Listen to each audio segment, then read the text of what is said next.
இங்க நம்ம சொசைட்டில பிசினஸ் கூட ஈக்குவேட் பண்ற ஒரு வார்த்தை என்னன்னா it's risk. பிசினஸ்னாலே risk.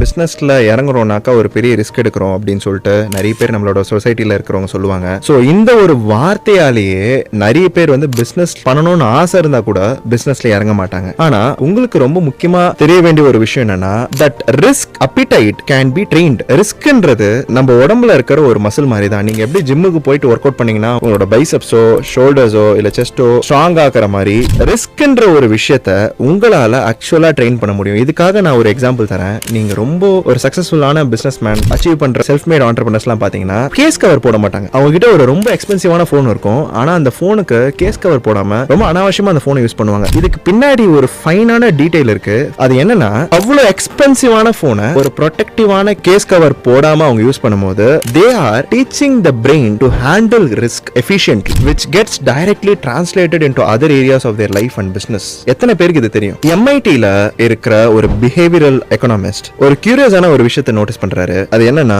among founders who earned more than $250,000 annually 20% or lesser only used phone cases. இதோட அர்த்தம் என்னன்னா $250,000 மேல annual income இருக்கிற founders CEOs 80% they rarely used phone cases. It is all about cognitive signaling.